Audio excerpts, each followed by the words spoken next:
India next ఛానల్కి స్వాగతం. మిత్రులందరికీ నమస్కారం. ఈరోజు మనతో పాటు ఒక ఎంతో ప్రతీతి చెందిన ప్రముఖ వ్యక్తి మనతో పాటు ఆశీనులై ఉన్నారు. వారి పేరులో బాల్యం, మోములో మందహాసం, సూర్యుని తేజం, కలం ప్రకృష్టం, గళం మధురం, ప్రతిభ వినూత్నం, విభిన్న కోణాల్లో తన యొక్క ప్రతిభను చాటుతూ అందరి మనసులో ఆక్రమించుకున్న బాలాదిత్య గారు ఈరోజు మనతో పాటు ఉన్నారు. బాలాదిత్య గారు, స్వాగతం అండి మీకు. ఈ రోజు ఇండియా నెక్స్ట్ ఛానల్కి మీరు రావడం మా అదృష్టము. మీ యొక్క ప్రస్థానం అంటే మీ సినీ ప్రస్థానం ఎలా మొదలైంది, అంటే మీకు ఇంట్లో ఎవరైనా నేపథ్యం ఉందా, లేదంటే అసలు మీకు చిన్నప్పుడు బాల నటుడుగా అవకాశం వచ్చింది కదా, ఆ అవకాశం ఎలా వచ్చింది మా ఇండియా నెక్స్ట్ ప్రేక్షకులతో పంచుకుంటారా? ముందుగా ప్రేక్షకులందరూ నమస్కారం అండి. నాదొక విన్నపం, నన్ను దయచేసి బాలాదిత్య గారు అన్నది పిన్ని. ఆవిడ నాకు పిన్ని, ఆవిడ మా అమ్మగారికి చెల్లెలు. సో నన్ను బాలాదిత్య గారు మీరు అంటే నాకు చాలా ఇబ్బందిగా ఉంది. దగ్గర నుంచి సరే పిన్ని చెప్తోంది కదా, విందాం నేనే చాలా చాలా నలిగిపోతున్నాను పక్కన. నేను దయచేసి నన్ను ప్లీజ్, దయచేసి పిన్ని ఆదిత్య అనే పిలు, అలాగే మనం మాట్లాడుకుందాం. Okay okay please. బాలాదిత్య, బాల్యంలోనే నటించే అవకాశం వచ్చింది. బాల నటుడిగా నువ్వు చిత్రరంగ ప్రవేశం చేసావు. అయితే ఆ అవకాశం ఎలా వచ్చింది? మీకు ఏమన్నా సినీ నేపథ్యం ఉందా? అంటే అంత చిన్నప్పుడే మీరు నటనలో ప్రవేశించారు. నాన్న అప్పుడు చెన్నైలో వర్క్ చేసేవారు. రిజర్వ్ బ్యాంక్ ఆఫ్ ఇండియాలో. ఆయన రిజర్వ్ బ్యాంక్ ఆఫ్ ఇండియాలో పనిచేసిన తర్వాత నాబార్డ్కి అనే ఒక వింగ్కి ట్రాన్స్ఫర్ అయ్యి ఆయన మేమందరం చెన్నైకి పోవడం జరిగింది. అయితే ఎదురింటి మొగుడు పక్కింటి వెళ్ళం అనే సినిమా నా ఫస్ట్ సినిమా. ఆ సినిమా నాకు అవకాశం రావడానికి కారణం, ఆ సినిమాలో పిల్లాడి క్యారెక్టర్ కోసం వెతుకుతున్నప్పుడు మా గురువు గారు రాలి నరసింహారావు గారికి, ఆయనకి అనుకోకుండా నంది అవార్డ్స్ ఫంక్షన్లో మా అన్నయ్య కనిపించాడు. అన్నయ్య కనిపిస్తే ఈ పిల్లాడు బాగున్నాడు కదా అనుకున్నారు. సరే, అది చూసిన తర్వాత చాలా కాలానికి పిలిపించారు. ఆ పిలిపించేటప్పుడు ఏమైంది, అన్నయ్యతో పాటు నేను వెళ్ళాను. అన్నయ్యని చూసి, అంటే చిన్నపిల్ల ఎదిగే వయసులో ఎలా ఉంటుందంటే ఒక ఏడాదిలోనే చాలా మార్పులు అయిపోతుంటాయి. అరే పిల్లాడు పెద్ద అయిపోయిన క్యారెక్టర్కి మరి చిన్నవాడు బాగున్నాడు, చేస్తాడా అని నన్ను ఆడిషన్ చేశారు మా గురువు గారు రాలి నరసింహారావు గారు. ఆడిషన్ చేసిన తర్వాత మరి ఆయన చెప్పినట్టు చేశారట. నాకు నిజంగా కూడా ఏం గుర్తులేదు. సో అలాగే అన్నయ్య చేయాల్సిన వేషం నేను చేయడం జరిగింది. సో ఆ తర్వాత నాన్నతో మాట్లాడారు. నాన్నతో మాట్లాడిన తర్వాత ఇంకా చాలా విషయాలు బయటపడ్డాయి. అంటే నాన్న అప్పటికే ఆర్టిస్ట్, కాకపోతే ఆయన రిజర్వ్ బ్యాంక్ ఆఫ్ ఇండియాలో ఉండడం వల్ల ఉద్యోగరీత్యా చేయలేకపోయాడు, ఆయనకున్న జాబ్ రెస్పాన్సిబిలిటీస్ వాటి వల్ల.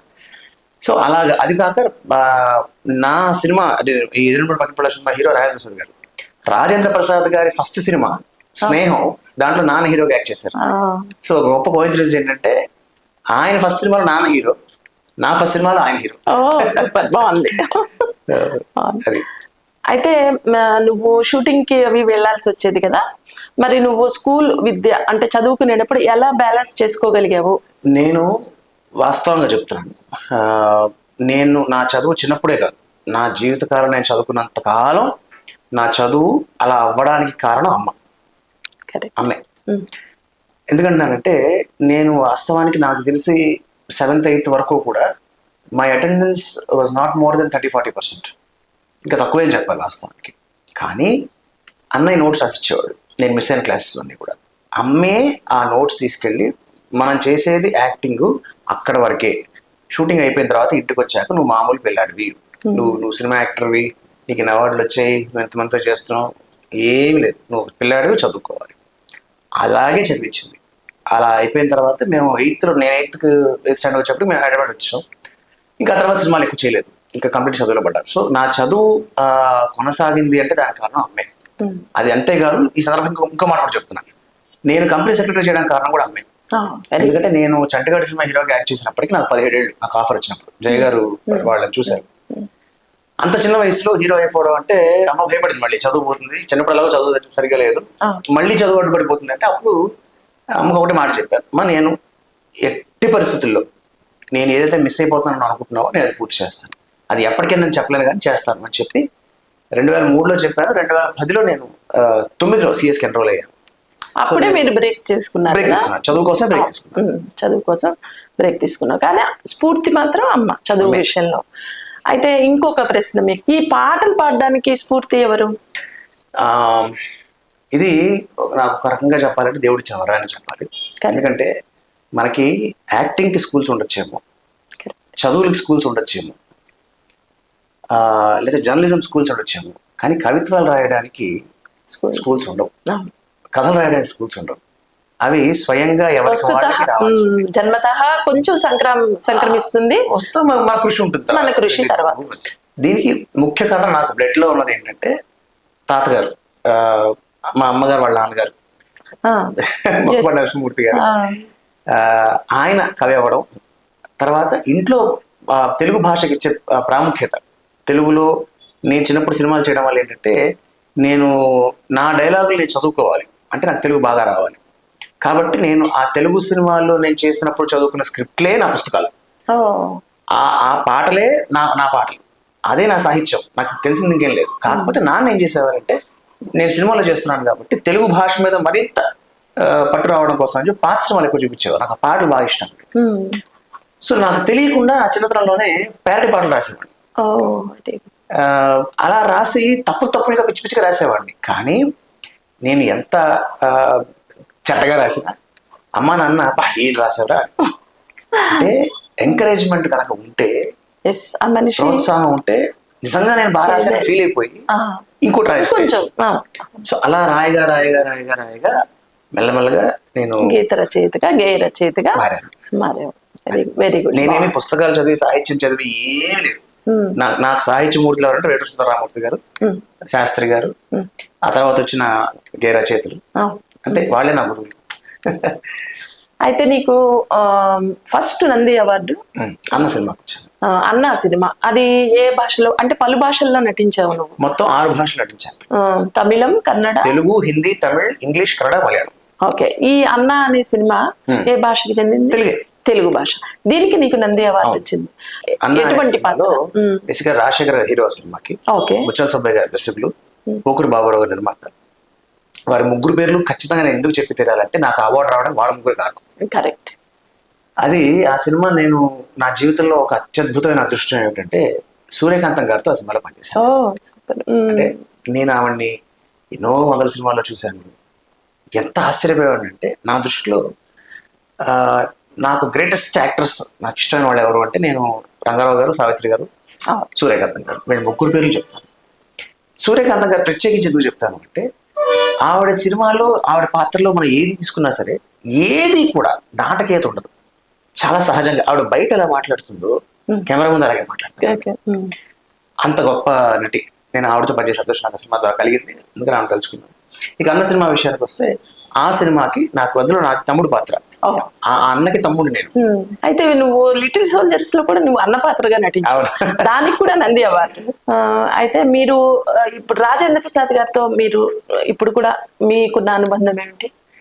ఇప్పుడు కూడా మీరు కలుస్తూ ఉంటారా? నేను అంటే పనిగట్టుకుని కలవడం కాదు కానీ ఎప్పుడైనా కలుస్తుంటారు, ఫోన్లో మాట్లాడుతుంటాను, ఆయన కలుస్తాను. ఈ మధ్య కూడా ఒకసారి ఈవెంట్ లో కలిసాను నేను. నాకు ఆయన పితృ సమానుడు. నన్ను ఒక నటుడిగా నాకు ఒక తండ్రి ఎలాగైతే పిల్లల్ని వేలు బట్టి నడిపిస్తాడో అలాగే నాకు నటనలో ఓనమాలు దిద్దిన మహానుభావుడు ఆయన. సో నేను సరదాగా ఆయన డాడీ డాడీ పిలుస్తుంటాను. నేను మామూలుగా మా నాన్నగారు నాన్న అని పిలుస్తాను, ఆయన డాడీ. సో గొప్ప మనిషి, గొప్ప సంస్కారి, గొప్ప నటుడు, నో డౌట్, తెలిసిన విషయమే. అంటే ఆయన సందర్భం వచ్చి కూడా ఒక మాట చెప్తాను. 2021 జూన్ 13వ తారీఖు ఆ రోజుకి నేను నటుడినై 30 ఏళ్ళు పూర్తయింది. 1991 జూన్ 13th నా యాక్టర్ గా నా ఫస్ట్ క్లాప్ పడింది. దాసరి గారు ఫస్ట్ క్లాప్, ఫస్ట్ షాట్ కి.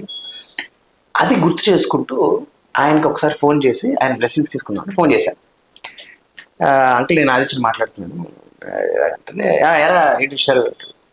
ఫస్ట్ ఆయన ఆదిత్యంటే గుర్తుపడరు, ఎప్పుడు స్టాంప్ అనాలి, నేను అంకుల్ స్టాంపర్ మాట్లాడతాను. ఏంట్రా విషయాలు, నాన్న ఎలా ఉన్నారు ఫస్ట్ అడుగుతారు, నాన్న ఎలా ఉన్నారు అయిపోయాక. అంటే మీకు ఒక చిన్న విషయం చెప్దామని చేశాను. వాళ్ళతో నేను నటుడిని 30 ఏళ్ళు పూర్తయిందంటే మీ చేతుల మీదుగా పరిచయం అయ్యాను నేను. So I just want to inform you and take your blessings అంటే 30 ఏళ్ళు అయిపోయిందిరా అప్పుడే, ఇది మనం తిరుపతిలో చేసాము, ఏదో హోటల్ ముందర మన అది స్వామి మన గరుక్మంతుడి దగ్గర అంటే. నేనన్నా అంటే ప్రపంచంలో ఎవరికైనా కూడా వాళ్ళ ఫస్ట్ సినిమా వాళ్ళకి గుర్తుంటుంది. నాకు గుర్తుండదు, పెద్ద ఆశ్చర్యం లేదు ఆ మూమెంట్. మీరు అప్పటికే స్టార్ హీరో, అప్పటికే సూపర్ స్టార్, అప్పటికే సూపర్ హీరో, ఈ ఆర్టిస్ట్ ఆయన అప్పటికే. అలాంటిది ఎన్ని సినిమాలు చేసినా కూడా మీకు అది ఎలా గుర్తుంది అంకుల్ అసలు? అదే మీ ఫస్ట్ సినిమా కాదు కదా, అంత అంత అంత పర్టికులర్గా మీకు ఎలా గుర్తుంది అసలు? దానికి 2 కారణాలు రా. ఒకటి, నువ్వు నీకు అది ఫస్ట్ టైం యాక్టర్గా యాక్ట్ చేస్తున్నాడు, నా కొడుకుగా చేస్తున్నావు. నేను ఫస్ట్ టైం యాక్టర్గా యాక్ట్ చేసినప్పుడు మీ నాన్న సినిమా హీరో, కాబట్టి నువ్వు నా రెస్పాన్సిబిలిటీ ఓకే అని అని అని చెప్పి నాకు అసలు అంటే ఇది ఎప్పుడు మాట, ఈయన ఆల్రెడీ ఒక శిఖరం అయిపోయాడు. 30 years అయిపోయిన తర్వాత కూడా ఇప్పటికీ ఆ మాట అని చెప్పాడు. How grounded he's. అంతే, కరెక్ట్. సో అలాంటి మహానుభావుడు అంతే. అయితే మీకు శోభన్ బాబు గారితో ఏమన్నా పరిచయం ఉందా? వారు అంటే నీ చిన్నప్పుడు ఆయనతో నీకేమన్నా పరిచయం ఉందా? ఆయన చెప్పిన మాటలు ఏమన్నా అంటే, శోభన్ బాబు అనగానే మాకు ఎలా ఉంటుందంటే మంచి మాటలు చెప్తారు, అందరినీ సక్రమంగా అంటే భూములు కొనుక్కోమని, జాగ్రత్తగా ఉండమని, ఫైనాన్షియల్లీ జాగ్రత్తగా ఉండండి అని ప్రతి ఒక్కరికి చెప్పేవారని విన్నాం. మేము వింటూనే ఉన్నాం ఆ మాట. నీకు అంత వయసు లేదు, కానీ నీకు ఏమన్నా ఒక అంటే శోభన్ బాబు గారిని చూడగానే ఎలా అనిపించింది, లేకపోతే చిన్నప్పుడు ఏమన్నా ఒక స్వీట్ మెమరీ ఏమన్నా ఉందా వారితో? నేను వారితో దాదాపు ఒక 25 రోజుల పాటు చాలా క్లోజ్ గా పనిచేశాను శోభన్ బాబు గారితో పాటు. నేను అంటే చెప్పుకోవడానికి చాలా సిగ్గుచేటుగా ఉంటుంది, కానీ నేను ఆయన టార్చర్ చేసేవాడిని. నేను స్కూల్లో అడిగే క్వశ్చన్లు ఏదో ఫ్రెండ్స్ అడిగినట్టు. అంటే నాకు టార్చర్ అని ఇప్పుడు ఎందుకు తెలుస్తుంది అంటే, ఇప్పుడు మా అమ్మాయి నా క్వశ్చన్ అడుగుతుంటుంది, నాన్న ఒక చీమ ఎనుగు కొట్టుకున్నాను అన్న, చీమ గెలిచిన ఎందుకు గెలవలేదు. ఇలాంటివి పాపం ఆయన విసిగించి, అంటే ఆయన ఇబ్బంది పెట్టకూడదు అని కూడా తెలియదు. అమ్మ వెళ్ళద్దురా. ఆయన ఏంటంటే నాకు ఆయన మనవడు వయసు, సరదాగా ఉండేది ఆయనకి. ఆయన ఓడిపోవడం నాకు కావాలి, ఆయన ఓడిపోవడంలో ఉంటే ఆనందాన్ని ఆస్వాదించేవారు ఆయన. అంటే నేను గెలిచాను ఒక నా మొహంలో ఆ హ్యాపీనెస్ కోసం. సరే, అలా సాగుతున్న తరుణంలో నాకు ప్రత్యేకంగా ఆయన ఇవి చేయని చెప్పలేదు, కానీ ఒక సందర్భంలో నేను చాలా చాలా క్షుణ్ణంగా నేర్చుకున్న అంశాలు ఉన్నాయి ఆయన దగ్గర. ఒకటి ఏంటంటే, తిండి ఎలా తినాలి, ఎంత లిమిటెడ్ గా తినాలి, ఎంత అందంగా తినాలి. మనకి రామాయణంలో ఒక మాట ఉంటుంది, రాముడి గురించి వర్ణిస్తూ, రాముడు మాట్లాడితే అందం, రాముడు నడిస్తే అందం, రాముడు కోప్పడితే అందం, రాముడు తింటే అందం, రాముడు నిద్రపోతే అందం ఏంటండి? నిద్రపోయినా కూడా అందంగా ఉంటుంది. అలాగా శోభన్ బాబు గారు తింటే అందంగా ఉంటుంది. అంటే ఆయన తిన్న చూడాలి, ఇంత అందంగా ఎవరైనా తింటారా, ఇంత పద్ధతిగా ఎవరైనా తింటారా అనిపిస్తుంది. Extremely discipline. అలాగే పడుకునే విధానం, అంటే నేను ఆయన ఒళ్ళో పడుకున్నాడు ఒకసారి, నాకు అదృష్టం. పడుకుంటే, రే కుడివైపు కాదురా ఎడమవైపు పడుకు అన్నారు ఆయన. నాకు ఎందుకు రాజు కూడా తెలియదు, ఎందుకు అంకుల్ అన్న, ఎడమవైపు తిరిగి పడుకుంటే హార్ట్కి మంచిది. ఇప్పుడే కాదు, గుర్తుపెట్టుకో, ఎప్పుడైనా సరే ఎడమవైపు తిరిగి పడుకోవాలి. ఇప్పటికి నేను అలాగే పడుకుంటాను. అంతేనా? Very good. సో ఇలాంటి సూక్ష్మాలు చాలా ఉంటాయి. నువ్వు 1940లో ఓ గ్రామం ఆ సినిమాలో నటించావు. దానికి జాతీయ పురస్కారం వచ్చింది కదా. అయితే ప్రధాన పాత్ర నీది అందులో, హీరోగా నటించావు. అప్పుడు నీకు కలిగిన అనుభూతి ఏమిటి? ఆ సినిమాకి జాతీయ పురస్కారం వచ్చిందని నీకు కలిగిన ఆ నిమిషంలో. ఇప్పుడు సపోజ్ నేనున్నాను, నాకు గోల్డ్ మెడల్ వచ్చిందని యూనివర్సిటీ వాళ్ళు ఫోన్ చేసి, ఫ్యాకల్టీ నుంచి ఫోన్ చేసి చెప్పారు. నిజంగా నాకు అసలు ఆనంద బాష్పాలు ఏడ్చేశాను. ఆదిత్య, నేను ఏడిపోయి లిటరల్లీ. మా బాబాయ్ ఏమో ఆఫీస్లో ఉన్నారు, శ్రీరామ్ బిట్స్ పిల్లానిలో ఉన్నాడు, మేము రాయ్పూర్లో ఉండేవాళ్ళం. రాయ్పూర్కి మా ఫ్యాకల్టీ వాళ్ళు ఫోన్ చేసి, భారతి ఈ నెంబర్ నీదే కదా, ఒకసారి చూసుకుని చెప్పండి. రోల్ నెంబర్ ప్రకారం వాళ్ళు చూశారనమాట. నాకు అలాగా ఒక అనుభూతి, అంటే చెప్పలేని అనుభూతి, దివ్యమైన అనుభూతి. అది మనము ఇది అని చెప్పలేం. ఇప్పుడు నువ్వు అంత కష్టే ఫలి కదమ్మా, ఏ విషయమైనా. నువ్వేనా ఇప్పుడు ఆ చిత్రానికి నీకు జాతీయ పురస్కారం వచ్చింది అంటే, అందులో నువ్వు హీరోగా నటించవు. అందులో నీకు ఏమనిపించింది అనుభూతి? నీ చెప్పలేదండి. నేను ఆ సినిమాకి అవార్డు వచ్చే టైంకి నేను సిఎస్ చదువుకుంటున్నా, ఎగ్జామ్ ప్రిపేర్ అవుతున్నాను. ఎలా ఉందంటే నా పరిస్థితి అప్పుడు, నేను స్వతహాగా సినిమాల్లో పుట్టి పెరిగిన వాడిని, సిఎస్ అయ్యే వరకు నేను సినిమా చదవకుండా డిసైడ్ అయిపోయాను. నేను సినిమా థియేటర్కి వెళ్ళి మానేశాను. వారానికి కనీసం 2 సినిమాలు థియేటర్కి చూసే నేను సినిమా థియేటర్కి వెళ్ళకూడదు, ఇది ఫినిష్ అయ్యే వరకు అని కంకణం కట్టుకున్నాను. అలాంటి ఒక టైంలో పైదాని ప్రిపరేషన్ ఉన్నాయి. ఇప్పుడు April 17th అనౌన్స్ అయింది, నాకు జూన్లో ఎగ్జామ్స్. నాకేంటంటే అప్పటికే ఆ కోర్స్ గురించి నేను బాగా విన్నది ఏంటంటే 3 ఏళ్ళు యాక్చువల్గా కోర్సు చదవాల్సిన టైము 5 ఏళ్ళు 7 ఏళ్ళు 10 ఏళ్ళు చదువుతూనే ఉన్నారు. అవును సిఎస్. నేను ఇప్పుడు మొదలెట్టడే లేడు, ఇంకెప్పటికయ్యాను నా జీవితానికి ఇది అన్న ఒక భయం నన్ను వెంబడిస్తూ ఉంటుంది. అలాంటి టైంలో సడన్ గా ఫోన్ కాల్ ఎవరి నుంచి, ఎన్టీవీ ఆయన భూషణ్ గారు అని చెప్పి ఆయన ఫోన్ చేశారు. కంగ్రాచులేషన్స్ అంటే మీ సినిమాకి నేషనల్ అవార్డు వచ్చింది. I was blank. అంటే కొన్ని అద్భుతాలు జరిగినప్పుడు లైఫ్లో ఎలా ఎక్స్ప్రెస్ చేయాలో కూడా తెలియని సందర్భాలు కొన్ని ఉంటాయి. కరెక్ట్. అలాంటి ఒక బ్లాంక్ స్టేట్లో ఉన్నాను. కరెక్ట్. నేను అలాంటివి ఇప్పుడు ఊహ తెలిసిన తర్వాత జరిగిన విషయాలు చెప్తున్నా. ఉదాహరణ చెప్తాను. సిఎస్ నేను క్వాలిఫై అయిపోయాను. I was blank. నేను ఎలా రియాక్ట్ అవ్వాలి, ఏంటి ఇప్పుడు నేను దీన్ని ఎంజాయ్ చేయాలి, ఎక్సైట్ అయిపోవాలి, లేదు. I was blank, it's completely blank. Maybe I feel something beyond our imagination happens, it become blank. So అలా నేను బ్లాంక్ అయిపోయాను. బ్లాంక్ అయిపోయిన తర్వాత ఒక 3 రోజుల పాటు వరుస పెట్టి అన్ని ఛానల్స్, అన్ని పేపర్లు, ఇంటర్వ్యూలు అవుతూ ఓహో మన సినిమాకి నేషనల్ అవార్డు వచ్చింది, ఒక నేషనల్ అవార్డు వచ్చిన సినిమాకి నేను హీరోని అని ఇది చేయగా మురళీమోహన్ గారు ఫోన్ చేశారు, అప్రిషియేట్ చేశారు. మా గురువు గారు ఫోన్ చేశారు, కొంతమంది ఇలాగే ఇండస్ట్రీ వాళ్ళు ఫోన్ చేసి అప్రిషియేట్ చేస్తుంటే oh this is something to celebrate అని నాకు తెలియకపోతే మన రఘు ఉన్నాడుగా, వాడు తీసుకెళ్ళి హోటల్ తీసుకెళ్ళి, నాకు డబ్బులు లేవురా, నేను సినిమాలు మానేశాను, నాకు డబ్బులు లేవురా, పార్టీ నీ డబ్బులు ఏంట్రా, ఎవరికి కావాలి నీ డబ్బు, నేను ఇస్తాను పార్టీ. మా బావ సినిమాకి వాడు హీరో నేషనల్ అవార్డు వచ్చింది, వాడు పార్టీ ఇచ్చాడు. సో అలాగా చెప్తున్నాను కదా, మనం ఊహించనిది ఒక అద్భుతం మన జీవితంలో జరిగితే I think we become blank. 100%. మా ఊరి పొలిమేర 2 భాగాలు కదా ఆ సినిమా. 2 భాగాలు, 3 భాగం ఉంది. 3 భాగం కూడా ఉందా? అదే అడగబోతున్నా. ఆ మా ఊరి పొలిమేరలో అయితే మీ పాత్ర ఏంటి అందులో? మా ఊరి పొలిమేరలో ఫస్ట్ నేను గర్వించే విషయం ఏంటంటే ఆ పొలిమేర అనే టైటిల్ పెట్టింది నేనే. Very good. మేము అందరూ కూర్చుని ఆర్టిస్టులు, డైరెక్టర్ అందరూ కూర్చున్నప్పుడు ఏం పేరు పెడదాం ఆలోచిస్తుంటే నాకెందుకో పొలిమేర అని పెడదాం, మన తెలుగు పదం, ఆ మాట వాడుకలో లేదు, మన కథకు బాగా యాప్ట్గా ఉంటుంది సజెస్ట్ చేసాం. సరే, ఇక పాత్ర విషయానికి వస్తే నాది అందులో జంగయ్య అనే పాత్ర. ఈ జంగయ్య కొమరయ్య అన్నములు.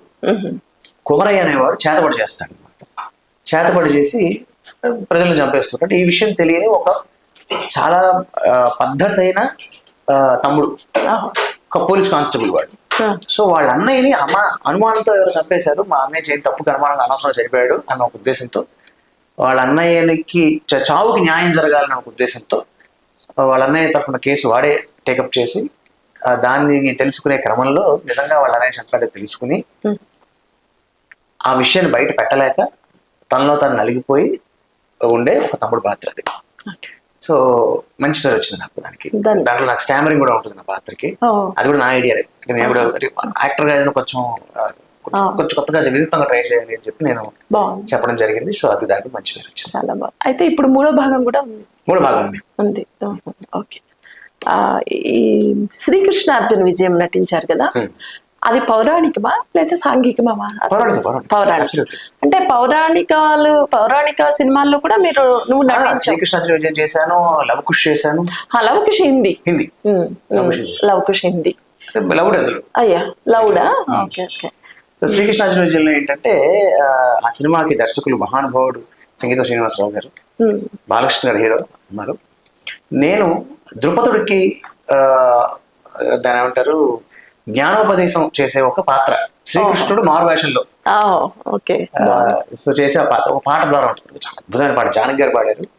జానకి గారి స్వరాన్ని నేను నటించాలని చెప్పాలి, నేను ఆవిడ పాడని అనుకుంటున్నాను.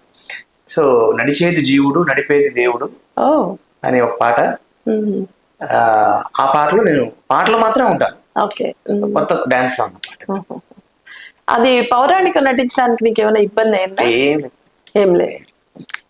ఇన్ఫాక్ట్ నేను చాలా ఎంజాయ్ చేస్తాను కూడా. Okay, very good. ఇప్పుడు ఏదైనా పౌరాణిక అవకాశం వస్తే చేస్తారా? ఖచ్చితంగా చేస్తా. అయ్యో ఎగిరి గంతేస్తాను పౌరాణిక చేయాలంటే.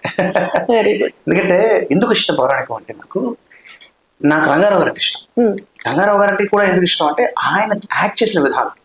అంటే సోషల్ సినిమాలో చేయడం ఒక ఎత్తు, పౌరాణికాల్లో ఆ భాష పట్టుకుని అదే అందుకే ఆ command తో అడుగుతున్నాను. ఇప్పుడు నర్తన సార్ సినిమాలో కీచుకుడుగా ఆయన చెప్పే డైలాగులు ఉంటాయి. అసలు ఏమిటి మనిషి, ఎక్కడి నుంచి పుట్టాడు, ఈయన ఎక్కడి నుంచి వచ్చాడు అనిపిస్తుంది చూస్తే మనకి. అవును. ఏమి ఆర్గళంగా, ఏమి వేగంగా, ఏమి రాజసం.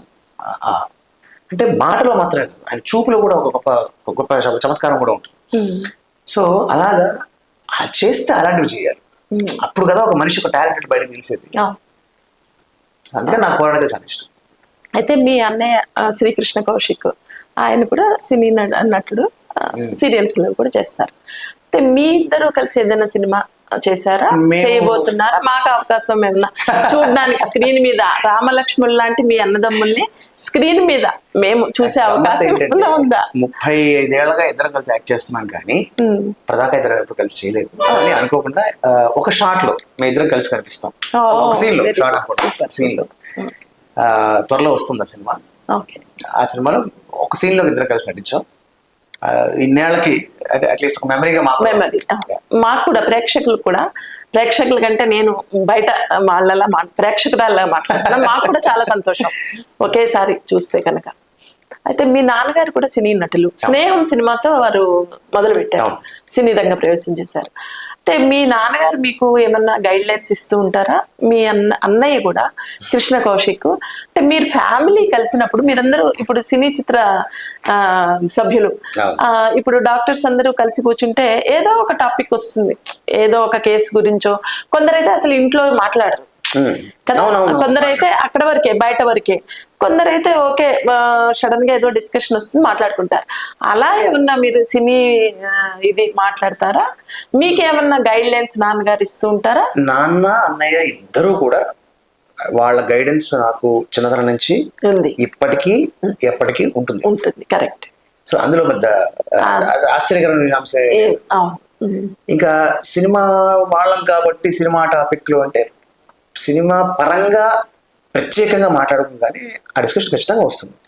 ఫర్ ఎగ్జాంపుల్ ఇప్పుడు శారదులు ఉన్నాడు అన్నయ్య వాళ్ళ అబ్బాయి, వాడు వస్తాడు, వాడు రాగానే ఇంటికి ముందు యూట్యూబ్ ఓపెన్ చేసి కొత్త సినిమా ట్రైలర్ వచ్చి చూస్తుంటాడు. వాడు వచ్చినప్పుడు తీసే పని ఏంటంటే కొత్త సినిమాలు వస్తున్నాయి, వాడు ట్రైలర్ ఓపెన్ చేసి చూపిస్తుంటాడు. సో మేము కూర్చుంటాం, వాటి గురించి మాట్లాడుకుంటాం, సినిమా గురించి, ఆర్టిస్టుల గురించి, డైరెక్షన్స్ గురించి, కథల గురించి కూడా. అది దాని ఏమంటారు ఫ్లోలో అయిపోతుంది తప్ప పని కట్టుకుని ఎప్పుడైనా ప్రాజెక్ట్స్ చేసేటప్పుడు మాత్రం కథలు డిస్కస్ చేసుకుంటాం. ఇప్పుడు అన్నయ్య ఒక సీరియల్ చేస్తున్నాడు, కొత్త సీరియల్ చేస్తున్నాడు అనుకోండి, ఆ సీరియల్ కథ ఏంటి, వాడి క్యారెక్టర్ ఏంటి వాడు చెప్తాడు. నేను ఒక సినిమా ఒప్పుకున్న సినిమా కథ ఏంటి, లేదా నాకు ఒకళ్ళు నరేట్ వస్తారు కదా, వాళ్ళు నిజంగా నాకు బాగా నచ్చితే ఆ కథ నేను నరేట్ చేస్తాను, వాళ్ళకి చేసి వాళ్ళ అభిప్రాయం తీసుకుంటాను. సో ఇలాగా సందర్భానుసారం జరుగుతుంది తప్పితే ప్రత్యేకంగా అదే ఇది లేదు, ఫ్లోలో జరుగుతుంది. మీరు సినిమా రంగంలో అనేక పాత్రలు నటించారు. అయితే ఆ పాత్రలు నటిస్తున్నారు, టీవీ రంగంలో కూడా మీరు, టీవీ మాధ్యమంలో కూడా మీరు నటిస్తున్నారు. అయితే రాసాతి అనే సీరియల్, తర్వాత సుభద్ర పరిణయము, ధర్మపురి దేవతలు సంథింగ్ అదొకటి వెబ్ సిరీస్ చేస్తున్నారు. సుభద్ర పరిణయం ఒకటి చేశారు. అయితే మీకు టీవీ మాధ్యమానికి మన చిత్ర వెండి తెరకి మధ్యలో ఏమన్నా తేడా కనిపించిందా, లేకపోతే మీకు ఎలా అనిపించింది టీవీ మాధ్యమంలో నటించేటప్పుడు? దృష్టిలో మంచినీళ్ళు గ్లాసులో పోసినా, చెంబులో పోసినా, బాటిల్లో పోసినా మంచినీళ్ళు అంతే. ఆర్టిస్ట్ టీవీ చేసినా, థియేటర్ చేసినా, వెబ్ సిరీస్ చేసినా, సినిమా చేసినా ఒకటి. నాకు ఆ తేడా లేదు. కాకపోతే ఏం మారుతుంది అంటే మేకింగ్ విధానం మారుతుంది. అంటే వెబ్ సిరీస్ కి సినిమాలకి పెద్ద తేడా ఉండదు, కానీ టీవీకి దానికి తేడా ఉంటుంది. ఎందుకంటే సినిమా స్కేల్ పెద్దది, సో వర్కింగ్ పీపుల్ ఎక్కువ ఉంటారు, దాని క్వాలిటీ ఎక్కువ కావాలి.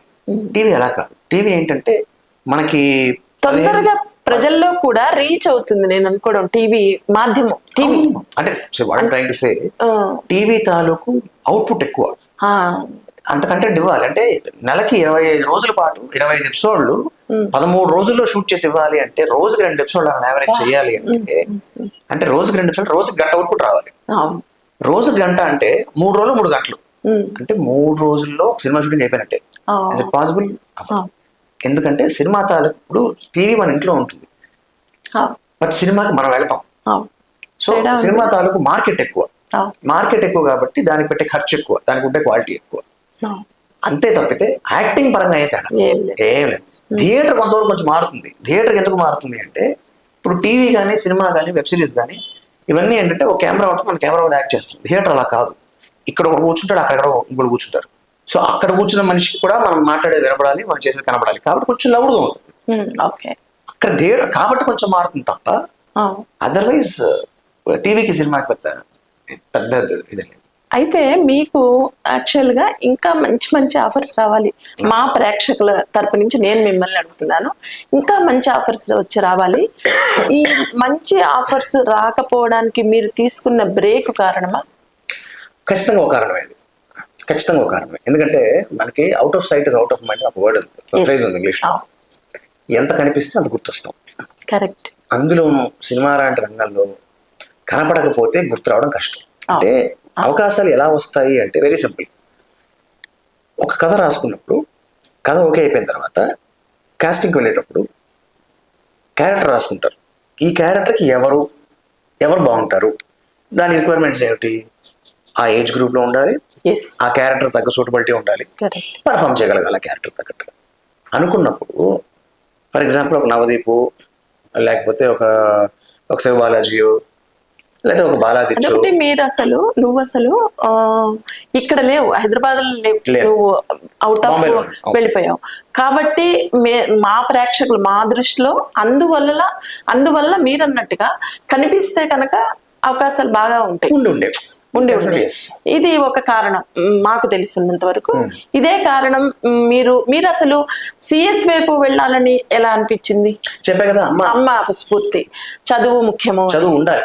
చదువు నిజంగా చెప్తున్నాను, ఇప్పటికి కూడా నన్ను కాపాడుతుంది. అవును, ఖచ్చితంగా. నాకు ఫైనాన్షియల్ సపోర్ట్ ఉండాలి కదా. అవును. ఎందుకంటే సినిమాల్లో ఏమవుతుంది అంటే యాక్టర్ గా ఉన్నప్పుడు అన్సర్టనిటీ ఎక్కువ. ఎప్పుడు అవకాశాలు తెలియదు, ఎప్పుడు రావో తెలియదు.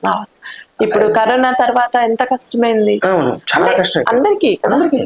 సో అలాగా నాకు అది చేయడం వల్ల ఇప్పటికీ నన్ను కాపాడుతుంది కొంతవరకు. అది నాకంటూ ఒక ఫైనాన్షియల్ సపోర్ట్ అది ఇస్తుంది. నేను చదువు నాకు ఇస్తుంది. అలాగే నేను సిఏ ఫ్యాకల్టీ అయ్యాను. సిఏ ఫ్యాకల్టీ అవ్వడం కూడా నన్ను ఇప్పుడు కాపాడుతుంది. మరి ఇప్పుడు సినిమాలు కంటిన్యూ అయి ఉంటే నాకు ఉంటే కాదు, ఎలా ఉండేదో మేబీ సినిమా పరంగా అంటే మనం దాని అంటారు వెనక్కి వెళ్ళి మార్చగలిగేది ఏమీ లేదు. ముందు జరగబోయేది వర్తమానము మన చేతుల్లో ఉంది, జరుగుతున్నది మన చేతుల్లో ఉంది, జరగబోయేది మన చేతుల్లో లేదు. జరిగిపోయింది అసలు లేదు, జరగబోయేది కూడా మనకి తెలియదు. అట్లీస్ట్ జరగబోయేదాన్ని మనం చేసుకోవచ్చు, మనం ప్లాన్ చేసుకుని వర్తమానంలో మనం జీవించాలి, ప్రాక్టికల్ గా ఆలోచించాలి. ఆ కారణం అయితే ఉంది. రెండో కారణం ఇంకొకటి ఏంటో ఉండొచ్చు అంటే నేను హీరోగా చేసి గ్యాప్ తీసుకున్నాను, ఇప్పుడు హీరోగా చేయట్లేదు. అదే అందుకోసమే. అంటే ఏమవుతుంది, బాగా చెప్దాం అంటే హీరోగా చేస్తాడేమో, హీరోగానే చేస్తాడేమో. నేను అప్పటికి కావాలని చాలా మంది కమ్యూనికేట్ చేస్తాను, ఎవరైనా హీరో అనుకోవట్లేదు, నేను ఒక మంచి యాక్టర్ అవ్వాలనుకుంటున్నాను, మంచి పర్ఫార్మర్ అవ్వాలనుకుంటున్నాను. నాకు my point is not being hero, but my point is to be lead actor. అంటే కథకి తగ్గట్టుగా ఉన్న దాంట్లో ఆ పాత్రకి నేను సూటబుల్ అయితే కనుక నేను న్యాయం చేయగలుగుతాను నమ్మకం తగ్గమండి. దానికి హీరో అవ్వక్కర్లా, నేను నెగిటివ్ అయినా చేస్తాను, సపోర్టింగ్ అయినా చేస్తాను. బట్ నాకు ఒకటే స్వార్థం ఏంటంటే పర్ఫార్మింగ్ క్యారెక్టర్ కావాలి. సో అదొక కారణం ఉండొచ్చు. అది కూడా దానికి చెప్పారు, కూడా ముగ్గురు కూడా చెప్పారు, మీరు హీరోనే చేస్తారు కదా, అందుకని మేము ఇంకా హీరోగా ఒకప్పుడు చేశాను, ఇప్పుడు నేను హీరోగా చేయట్లేదు. That doesn't mean I am not an actor. And ఇది ఇప్పుడు ఇంకొకటి నా దృష్టిలో చాలా మంది అనుకుంటారు ఏంటంటే హీరో అయితేనే బాగుంటుంది. కాదు, అద్భుతమైన యాక్టర్లు ఎంతమంది లేరు వాళ్ళ. మనకి హిందీలో చూసుకున్నా ఇప్పుడు ఒక నవాజ్ సిద్దికి ఉన్నారు, నానా పాటేకర్ ఉన్నారు, నజరుద్దీన్ షా ఉన్నారు. వీళ్ళందరూ హీరోలు కాదు, వండర్ఫుల్ యాక్టర్స్. మన తెలుగులో ఇప్పుడు మన ఈ రోజుకి మనం వాళ్ళని తలుచుకుంటున్నామంటే వాళ్ళ యాక్టింగ్ హీరోగా కాదు, వాళ్ళ యాక్టింగ్ పర్ఫార్మర్స్. ఇప్పుడు మన మురళీ శర్మ గారు ఉన్నారు, ఎంత అద్భుతమైన యాక్టర్. రావు రమేష్ గారు చేస్తున్నారు, రావు రమేష్.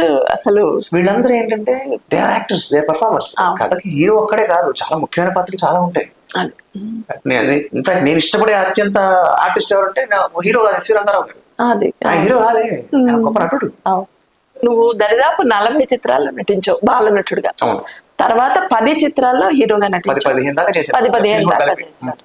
తర్వాత మీరు అనేక రంగాలలో నీ నైపుణ్యాన్ని ప్రదర్శిస్తున్నావు. అంటే లైక్ గేయ రచయితగా కానీ, డబ్బింగ్ ఆర్టిస్ట్ గా, మళ్ళా టీవీ యాంకర్ గా అవును. ఇవన్నీ చేస్తున్నావు కదా. ఇంకొకటి ముఖ్యమైనది ఏంటంటే సిఏ ఫ్యాకల్టీకి నువ్వు ఫ్యాకల్టీగా CA ఉంటున్నావు, వాళ్ళు. విద్యార్థులు పాఠాలు చెప్తున్నావు. అవును.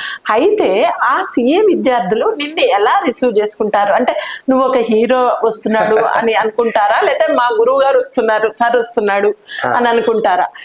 వాళ్ళు నీతో ఎలా ప్రవర్తిస్తారు? అంటే ఎలా, అంటే లైక్ వాళ్ళు ఎలా నేను ఇది చేస్తారు? 2014 లో స్టార్ట్ చేశాను క్లాసెస్ చెప్పడం, ఓకే. CA classes. అయితే హైదరాబాద్, విజయవాడ, రాజమండ్రి 3 ప్లేసెస్ చెప్పేవాడు.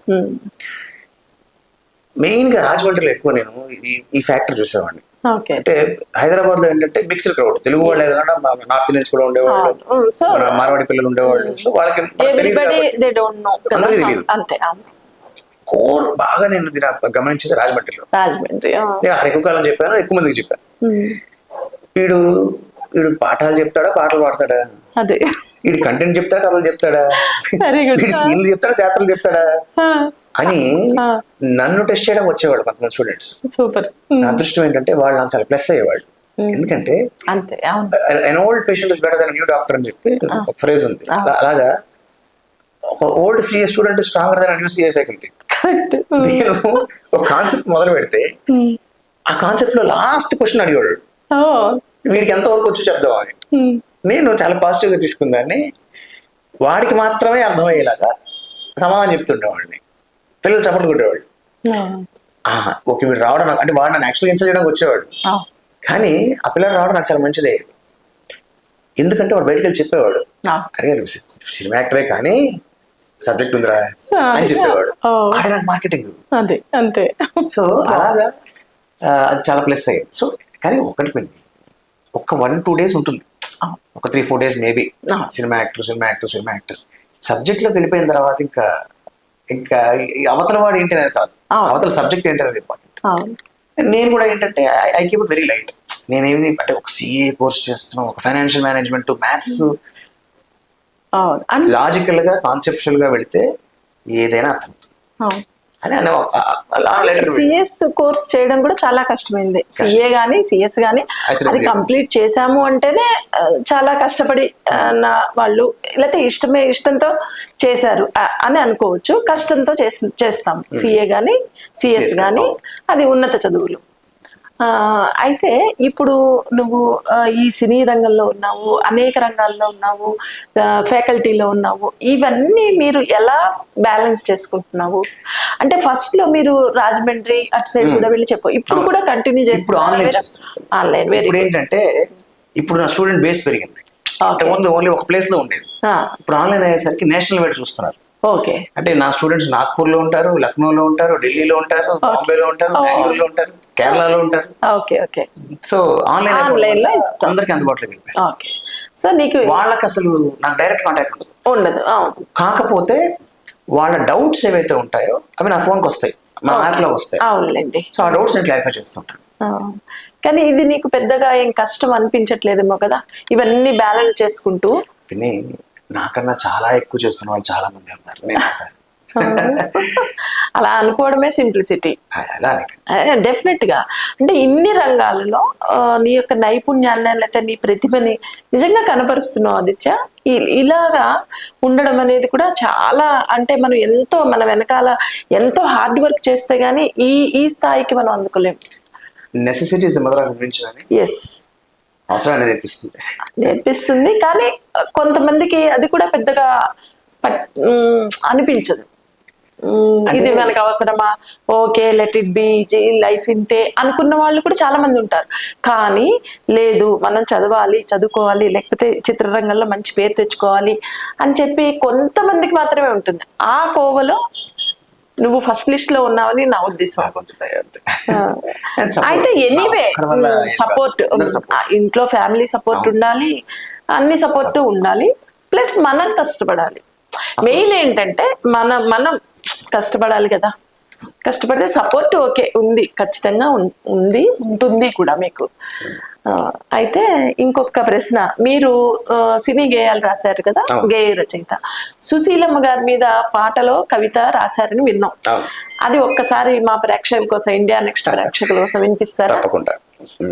నేను అంటే సందర్భం ఏంటి? అంటే మీరు ఆ సుశీలమ్మ గారు స్ఫూర్తియా మీకు? సుశీల గారికి పద్మభూషణ్ అవార్డు ఇచ్చినప్పుడు ఆవిడ పేరిట ఒక ఫంక్షన్ చేశారు. ఓకే. సంగం అకాడమీ వాళ్ళు సంజయ్ కిషోర్ గారు చేశారు. ఆయన నాకు చాలా మంచి మిత్రుడు. నేను ఆయనకి అంతకు ముందరే సావిత్రి గారి మీద, రంగారావు గారి మీద ఆయన ప్రోగ్రామ్స్ చేసినప్పుడు నేను వాళ్ళ మీద కవితలు రాశాను. ఆ చనువుతో, ఆ ప్రేమతో మీ ఇద్దరు నావా నావా అని పిలుచుకుంటాం. సంజయ్ కిషోర్ నేను నావా అంటే నావాడు అని. తమిళ కాదు, తెలుగే. ఏమంటారు, పాండిత్య పైత్యం అంతేలే. సో నావా ఇలాగా సుశీల్ గారు ఫంక్షన్ చేస్తున్నాం, మీరు రాయాలి. తప్పకుండా రావా, మీరు చెప్పారు కదా రాసేస్తాను. ఇంతకీ ఫంక్షన్ ఎప్పుడు? రేపే. వెరీ బాగుంది. షూటింగ్లోనా అందులో ఫైట్ సీన్ జరుగుతుంది, మీరు రేపటి రేపు ఎలా రాస్తాను నావా? మీరు రాస్తారు నావా, నాకు తెలుసు. అయ్యో ఆవిడ పాటలు కొంచెం పంపిస్తున్నాను, వీటిని రాసేసాను. చాలా దుర్మార్గం ఇది. ఒక్క రోజులో సుశీల్ గారి మీద కవిత రావడం ఏమన్నా మీరు రాస్తారు నావా, నేను ఫోన్ పెట్టేస్తున్నాను, పాటలు పంపిస్తున్నాను, లిస్ట్ పంపించాను. ఎంత నా మీద నాకు లేని నమ్మకం పక్క వాళ్ళకి ఉన్నప్పుడు ఆ నమ్మకాన్ని మనం, అంటే అలాంటి వాడు దొరకడం మన జీవితంలో అదృష్టం, చాలా అదృష్టం. నేను ఎందుకు అదృష్టవంతుడిని అంటే నా చుట్టూ ఇలాంటి వాళ్ళు ఉండబట్టే. అయితే అప్పుడు నేను రాస్తే ఆయన ఏం మాట్లాడాలి, మొత్తం కవిత అంతా వినేసి ఇంకొకసారి చెప్తారా నావా అని, అలాగే అని చెప్పాను. ఎందుకు రెండోసారి అడిగినా నాకు అర్థం కాదా. చెప్పడం అయిపోగానే అబ్బాబ్బాబ్బా ఎంత బాగా చెప్పావయ్యా నువ్వు అని. గొంతు ఎవరికి? సుశీల్ గారు. ఆవిడ దగ్గర ఉన్నాడు ఆయన. సాయంత్రం ఫంక్షన్ పొద్దున వినిపిస్తున్నా. ఎంత నీ వయసు ఎంతమ్మా? అమ్మా మీరు, నేనమ్మా సుశీల మాట్లాడుతున్నా. అమ్మా మీరు విన్నారా? నేనే విన్నానయా, ఎంత బాగా రాసావయ్యా నా గురించి, పిల్లలు రాసినట్టు ఎంత ఆనందంగా ఉన్నాను అంటే ఆవిడ చెప్పింది. సరే, ఎందుకు అసలు కవిత విషయానికి వస్తే, విశాలమైన ఈ సినీ గీతాల జగత్తులో సుశీల గారితో ప్రత్యేక స్థానం, అది మరపురాని గాను. ఆ కంఠం వినగా వైకుంఠమే కనవచ్చు, ఆ స్వరం కొరకై స్వర్గవాసులే దిగివచ్చు. పాత పాటకి పసిడి పూత ఆమె స్వర మాధుర్యం, పాట పాటకి నవీనత ఆమె గళ చాతుర్యం. చిటపట చినుకుల పలుకులు విన్నా నీవని నేనని ఈవిడ అన్నా, మధురం ప్రతి గీతం మన మదికే నవనీతం. జననీ శివకామిని అంటూ స్తుతించి ఆ దేవిని జనులందరి జయజయలందెను శృతిమెత్తని గాయని. సఖియా వివరించవే అన్నా, హిమగిరి సొగసులనే కన్నా, నీవు లేక వీణను విన్నా, గోదావరి గడ్డు కన్నా, ఆ గాత్రం తనకే సొంతం, తన మాత్రం అందరి సొంతం. తెలుగు వారింటి ఆడపడుచుగా, తమిళనాటుకే వీట్టు పొన్నుగా, కన్నడ గడ్డే కన్న తీరుగా, కేరళ కోరిన గళము వీరుగా, ఆకునై పువ్వునై అని తానే దేశంలోనే ఉత్తమ గాయనై, అమ్మయ్యై వటపత్ర సాయికి లాలిని, కొమ్మపై కోయిలై ఇది మల్లెల వేళ ఇది, గుడివాడ వెళ్ళాను అని కొంటెక కోతబెట్టి, నేను నీడను నేనేనని భయపెట్టి, శ్రీరస్తు శుభమస్తని జంటలను కలిపి అహనా పెళ్లి అంటూ తను పలికి, సాక్షాత్తు సావిత్రి స్వరమే